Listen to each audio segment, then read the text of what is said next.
आकाश की रचना किससे हुई? वो किस में ओतप्रोत है?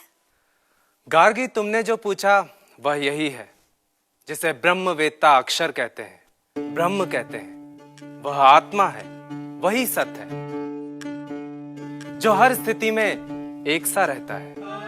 वह न सुंदर है न असुंदर, वह न स्थूल है न सूक्ष्म है, वह न दीर्घ है न ह्रस्व, वह न प्रकाश है न अंधकार, न आकाश है न वायु, वह न आकार है न छाया, वह न स्नेह है न आसक्ति, वह न आग है न जल है, वह रस नहीं, गंध नहीं, चक्षु नहीं, श्रोत्र नहीं, मन नहीं, वाणी नहीं, तेज नहीं, प्राण नहीं, मुख नहीं, मात्रा नहीं, जिसके भीतर कुछ नहीं, जिसके बाहर कुछ नहीं, संग और निसंग से परे है वह।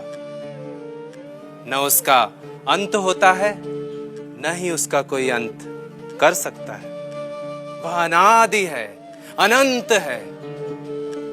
गार्गी, इसी ब्रह्म, इसी अक्षर की सत्ता के कारण सूरज और चंद्रमा अपने अपने स्थान पर कायम है। इसी अक्षर की सत्ता के कारण धरती और आकाश कायम है। इसी ब्रह्म के प्रशासन के कारण पर्वत स्थिर है, नदियां बहती हैं। इसी अक्षर के प्रशासन के कारण ही मनुष्य दान देने वालों की प्रशंसा करते हैं, देवता यज्ञ करने वालों की, और पूर्वज तर्पण की अपेक्षा रखते हैं। गार्गी, जो इस अक्षर, इस ब्रह्म, इस आत्मा को न जानकर यज्ञ करता है, अनेक वर्षों तक तप करता है, उसके सभी काम असफल होते हैं। गार्गी, जो इस अक्षर ब्रह्म को न जानकर इस लोक से चला जाता है, वह कृपण है, दुर्भाग्यशाली है, दया का पात्र है। और जो इस अक्षर ब्रह्म को जानकर अमर हो जाता है, वही ब्राह्मण है, ब्रह्मवेत्ता है। गार्गी, वह ब्रह्म सारे जगत में अस्तित्व मात्र के रूप में ओतप्रोत है। वह ब्रह्म पेड़ है, वह ब्रह्म पशु है, वह ब्रह्म हम सब हैं।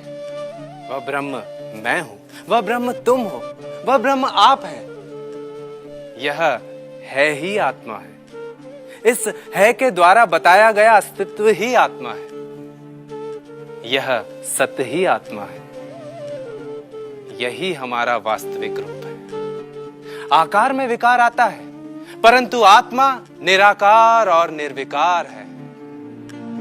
गार्गी, यह ब्रह्म ही हम सबके भीतर अदृश्य दृष्टा है, जो किसी ने देखा नहीं, परंतु वह सबको देखता है, जिसको किसी ने सुना नहीं, परंतु जो सबको सुनता है, जिसका चिंतन नहीं किया जा सकता, परंतु वह सबका चिंतन करता है, जिसे कोई नहीं जानता, परंतु वह सब कुछ जानता है।